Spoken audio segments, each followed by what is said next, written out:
সম্মানিত দর্শক, আজকে আপনাদের সম্মুখে খুবই একটি গুরুত্বপূর্ণ আইনের টপিক নিয়ে এই মুহূর্তে আমি আপনাদের সম্মুখে হাজির হয়েছি।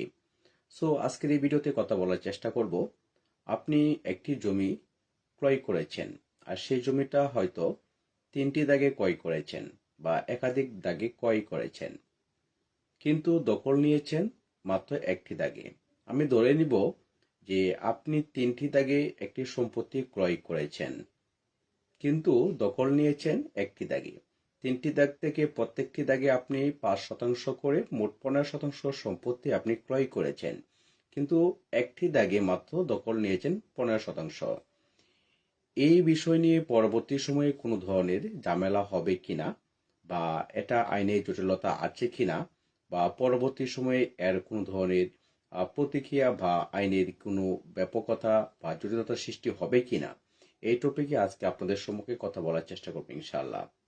ধরেন আপনি সম্পত্তি ক্রয় করেছেন 403, 404 এবং 405 দাগে, কিন্তু আপনি দখল নিয়েছেন মাত্র 405 দাগে 15%।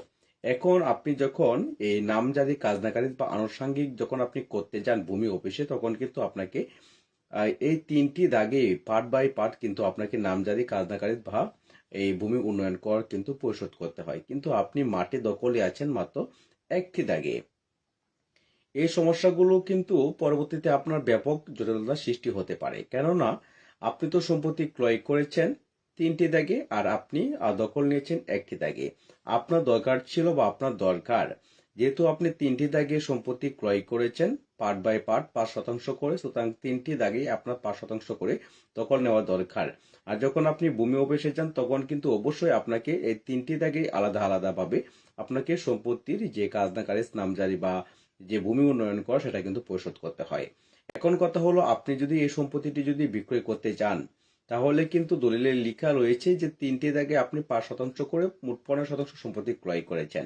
এখন আপনি ইচ্ছে করলেই একটি দাগে 15% ভূমি কোনোভাবেই বিক্রয় করতে পারবেন না, কেননা আপনার সম্পত্তি রয়েছে 3টি দাগে। বিক্রয় করতে গেলেও কিন্তু আপনাকে 3টি দাগে 5% করে মোট 15% বিক্রয় করতে হবে, বা নামজারি খাজনাকারী যাই কিছুই করেন না কেন, আপনার করতে গেলে 3টে থেকে পার্ট বাই পার্ট দিতে হয়। তাহলে দেখা যাচ্ছে আপনি যে 15% ভূমি একটি থেকেই বুক দখলে আছেন, এটা কিন্তু পরবর্তী সময়ে আপনার সমস্যার সৃষ্টি হবে।